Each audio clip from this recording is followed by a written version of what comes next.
اور ظاہر ہے کہ وہ اس کے پھر ہر فیلڈ ہے، ہر شعبہ ہے، تو اس میں مردوں کے ساتھ خواتین کام کرتی ہیں، اور خواتین کے دائرے میں اسلام کی دعوت دیتی ہیں.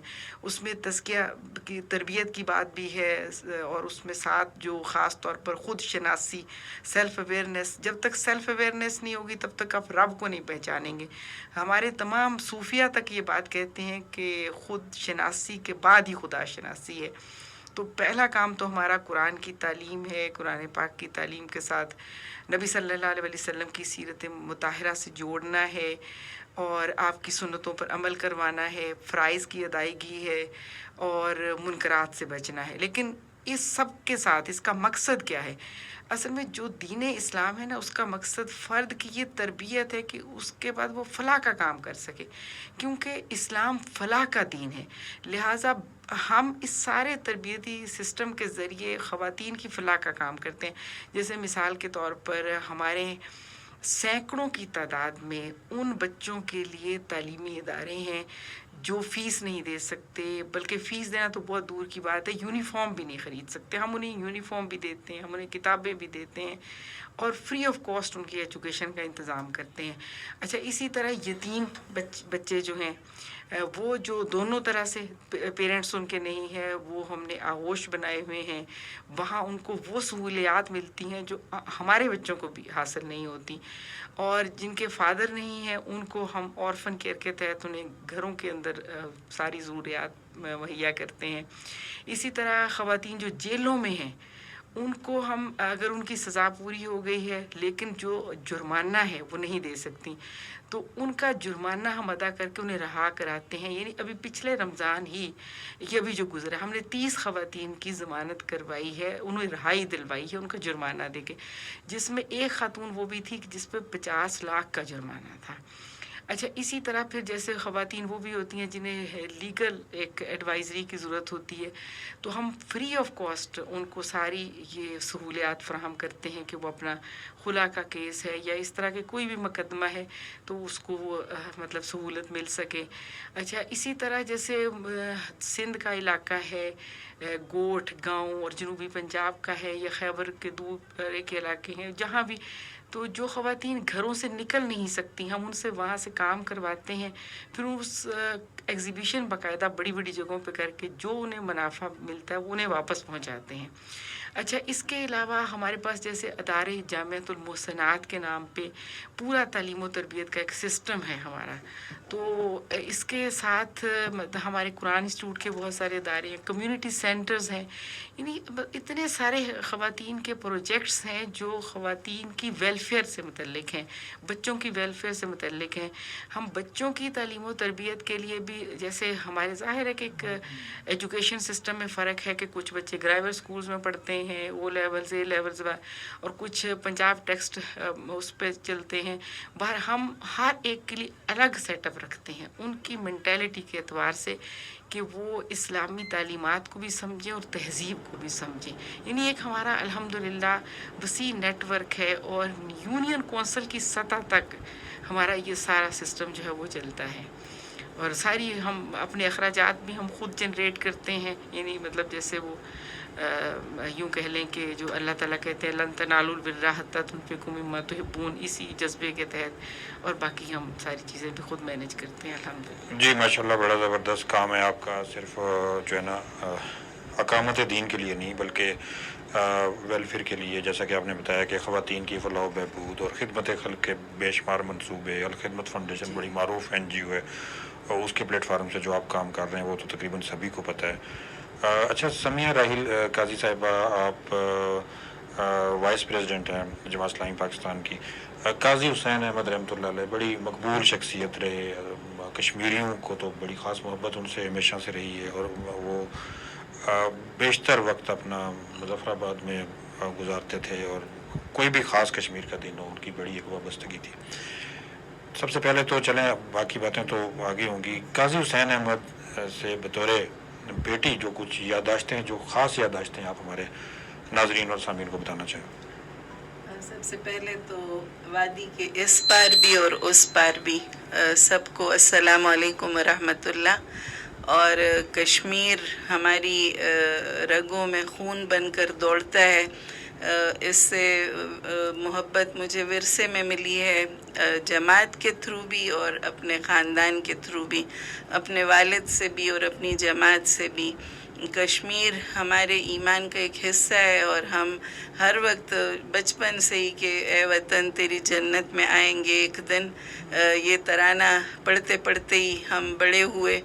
تو جب یہاں پر آتے ہیں تو بس بہت جلدی دل کرتا ہے کہ اب حالات بھی اس طرح سے ہو گئے ہیں، ہم نے کبھی بھی نہیں سوچا تھا کہ اللہ تعالیٰ ہماری زندگی میں ہی وہ دن لے آئے گا کہ جب کشمیر کا مسئلہ دوبارہ منظر عام پر آ گیا، اور اس میں کشمیریوں کی 5ویں نسل اب وہ قربانیاں دے رہی ہے۔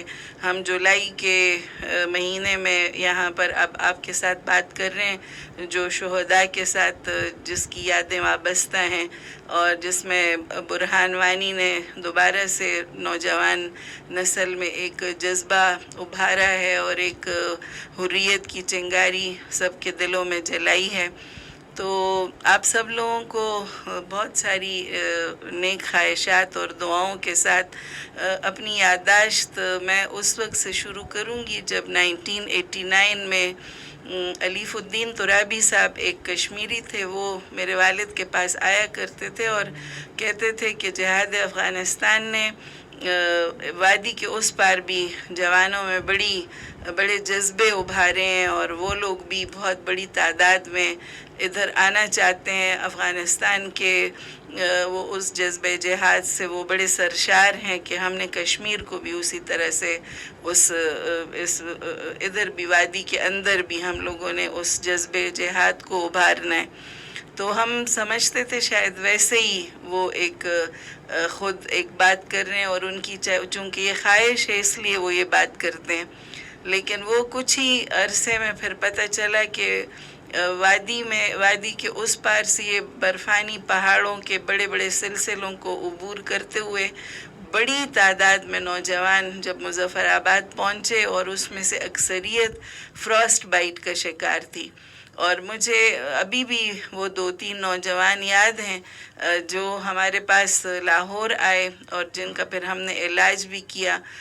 ہمارے پاس منصورہ ہسپتال میں وہ سارے لوگ یعنی آئے، اور پھر جو بڑی تعداد میں مظفر آباد میں بیس کیمپ ہم نے بنایا، اور جماعت اسلامی کے مخلص کارکنوں نے ان کو دام درم سخن ان کو مدد فراہم کی۔ اور مجھے وہ بھی یاد ہے کہ ہماری ایک جو ہیڈ تھیں اس وقت، اب ڈاکٹر حمیرہ طارق ہیں، اس وقت محترمہ عائشہ منور باجی تھیں، اور وہ ہمارے خواتین کے بڑے یعنی بسز بھر کر وہ لایا کرتی تھیں، اور ہم بارڈر پر ہم اپنے فوجی جوانوں سے بھی اور اپنے ان جوانوں سے بھی ہم لوگ ملتے بھی تھے کہ ان کو ایک ماؤں کا جو ایک وہ پیغام بھی کہ پاکستانی مائیں ان کے لیے دعا گو بھی ہیں۔ تو مجھے وہ ساری چیزیں یاد آتی ہیں، اور ہم لوگ کشمیر کے لیے ہم لوگوں نے فنڈ ریزنگ کی، ہم لوگوں نے بڑے پروگرام کیے، اور اس وقت وہ 5 فروری جو یوم کشمیر کے نام سے اب پوری دنیا میں منایا جاتا ہے، یہ بھی جماعت اسلامی اور قاضی حسین احمد کا ایک صدقہ جاریہ ہے کہ مجھے وہ دن یاد ہیں کہ جب ہم اس کے لیے پورے پاکستان میں ایک بڑی کبھی انسانی ہاتھوں کی زنجیر بناتے تھے، ادھر چکوٹھی تک ہم لوگ آئے تھے، کبھی یعنی ان کی مختلف جو بڑی کانفرنسیں ہوتی تھیں، انٹرنیشنل کانفرنسیں بھی مظفر آباد میں منعقد کی، خواتین کی کانفرنسز بھی ہم نے منعقد کی۔ تو اس طرح سے وہ ساری یادیں یعنی وہ کوئی بہت دور کی بات تو ہے نہیں، اس جد و جہد کو ابھی بھی وہی جد و جہد جماعت اسلامی کا مخلص کارکن آج بھی کر رہا ہے۔ تو یہ وہ تسلسل ہے جو کہ ایک ہمارے جذبوں کو ابھارتا ہے، اور ہم لوگ کشمیریوں کے ساتھ مجھے سید علی گیلانی بابا ان کے بہت سارے ٹیلی فون بھی یاد ہیں کہ وہ فون پر رابطہ کرتے تھے۔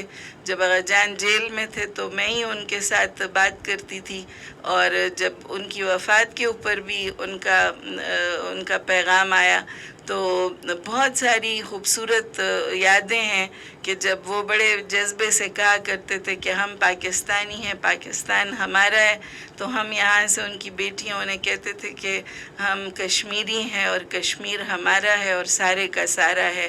تو یہ ابھی بھی وہ جب یادیں تازہ ہوتی ہیں تو وہی جذبے بھی دوبارہ یاد آ جاتے ہیں۔ اور ایک پورے مال روڈ کے اوپر، مجھے یاد ہے لاہور کے مال روڈ کے اوپر بہت بڑے بڑے جلسے ہوتے تھے، اور 5 فروری کا دن پھر ایسے ہو گیا کہ مجھے یاد ہے وہ کہتے تھے بیٹا ہم تھوڑی سی محنت کر لیں 5-6 سال، پھر اللہ تعالیٰ اس کو بڑی برکت دے گا اور پھر سارے لوگ اس کو منایا کریں گے۔ تو آج بھی جب 5 فروری آتا ہے تو مجھے ان کی یہ بات یاد آ جاتی ہے کہ جب آپ اخلاص کے ساتھ کوئی کام شروع کرتے ہیں تو اللہ تعالیٰ اس میں پھر بہت زیادہ برکت دیتا ہے۔ اور میں خاص طور پر ذکر کروں گی حلقہ خواتین جماعت اسلامی کا کہ اپنے زیور اتار کے دیے، ہماری ساری قائدات، مجھے میری امی کا بھی یاد ہے کہ وہ سارا اپنا زیور غجان کو دے دیا تھا کہ یہ آپ جہاد کشمیر میں دے دیں۔ تو اسی طرح سے ہمارے لوگوں نے جن کے پاس کچھ بھی نہیں تھا انہوں نے بھی اپنے کانوں کی بالیاں اور ہاتھوں کی انگوٹھیاں اور کڑے، اور تو مجھے ابھی تک یاد ہے کہ وہ جھولیاں بھر بھر کے ہم لوگ وہ فنڈ ریزنگ میں وہ اتنا زیادہ زیورات اور یہ ساری چیزیں دیا کرتے تھے۔ تو یہ ایک بڑی خوبصورت یادیں ہیں اور ایک ان جذبوں کو جلا بخشنے کے لیے مہمیز کا کام بھی دیتی ہیں۔ جی یقیناً یہ ساری جو باتیں آپ نے بتائی ہیں اس کا گواہ ہر کشمیری ہے، اور آپ لوگوں کی جو والہانہ وابستگی رہی ہے، اور جس طرح سے قاضی حسین احمد رحمۃ اللہ علیہ اور ان کی جماعت نے جو کردار ادا کیا ہے، بنیادی کردار، وہ کشمیر میں کم سے کم کسی سے پوشیدہ نہیں ہے۔ حمیرہ صاحبہ، جماعت اسلامی سے متعلق گفتگو ہو رہی تھی، آپ نے بہت سارے فلاحی کام بھی بتایا جماعت اسلامی کے، اور سیاسی کام پہ میں آؤں گا کہ جماعت اسلامی خدمت کے شعبے میں باقی جو ہے نا بنیادی جو مسائل ہیں خواتین کے، اس پہ بھی بڑی آواز اٹھاتی ہے اور بڑا کردار بھی ادا کر رہی ہے۔ تو آپ کیا سمجھتی ہیں کہ پاکستانی خواتین جو ایک عام خاتون ہے وہ کس حد تک آپ کا جو ہے پوائنٹ آف ویو اس کو پذیرائی ملی ہے، اور جو تھوڑا بہت خلا ہمیں محسوس ہوتا ہے کہ ایک عام عورت شاید اس طرح سے جماعت سے زیادہ باقی جو سیاسی جماعتیں ان میں زیادہ فعال ہمیں دکھائی دیتی ہیں، کیا یہ بات صحیح ہے؟ یا اس کے علاوہ آپ کو جو ہے نا جو گراؤنڈ پہ جو فیڈ بیک مل رہا ہے وہ اصل میں کیا ہے؟ آپ کے سوال کے اصل میں 2 حصے بنتے ہیں۔ پہلی بات تو یہ کہ سیاسی طور پر جماعت اسلامی مرد بھائی ہوں یا خواتین ہوں، بہرحال ایک سیاسی طور پر کامیابی ہم حاصل نہیں کر پائے۔ اس کی وجہ یہ ہے کہ بر صغیر کے اندر اسلام صوفیہ کے ذریعے پہنچا ہے، اور ہمارے باوجود اس کے کہ سید ابو الاعلیٰ مودودی رحمۃ اللہ علیہ نے پورا لٹریچر ہی اس کے اوپر ہے کہ انہوں نے پورے دین اسلام کا جو صحیح تصور ہے وہ پیش کیا، مگر ہمارے ہاں ابھی بھی دین مذہب ہے۔ ہم مذہب کو دین نہیں، مطلب اس پارٹ کو سمجھتے ہیں بس، جو دین کا ایک پارٹ مذہب ہے۔ ہماری عام پوری آبادی جو ہے وہ مذہب تک ہی رہتی ہے، اور مذہب کو وہ یہ سمجھتے ہیں کہ یہ تزکیے کا ذریعہ ہے، اور تزکیہ نفس ہو گیا، تشنگی جو اندر اللہ تعالیٰ نے بندے کے رکھی ہے وہ پوری ہو گئی، بس اس کے بعد اس کا کام ختم ہو گیا۔ یعنی وہ غرض تزکیے کی کیا ہے جس کو قرآن نے بیان کیا، جس کو نبی صلی اللہ علیہ وسلم نے اپنی پوری زندگی میں کر کے دکھایا، اور مولانا مودودی رحمۃ اللہ علیہ نے بہت واضح کیا، لیکن ہم بہرحال ابھی تک وہ میسج جتنا بھی ہم کوشش کر رہے ہیں، بہرحال اس میسج کو کمپلیٹ پہنچنے میں وہ جو مطلب علامہ اقبال بھی جس کو وہ کہتے گئے کہ جدا ہوتی سیاست سے تو رہ جاتی ہے چنگیزی، ابھی تک ابھی بہت معروف جو ہے وہ یہ سارے واقعات بھی موجود ہیں کہ ہم کسی بھی مختلف سیاسی پارٹیز کی ایک پروگرام تھا پی سی میں، ہم لوگ میں اور ڈاکٹر صاحبہ ہی تھے اس میں شامل، تو بڑی معروف ایک خاتون ہے، نام میں نہیں لوں گی، تو انہوں نے کہا کہ مجھے یہ سمجھ نہیں آتی کہ دینی لوگوں کا کام سیاست سے کیا ہے۔ یعنی ہمارے ہاں ابھی تک یہ کنسیپٹ، یہ ایک بہت بڑا مسئلہ ہے۔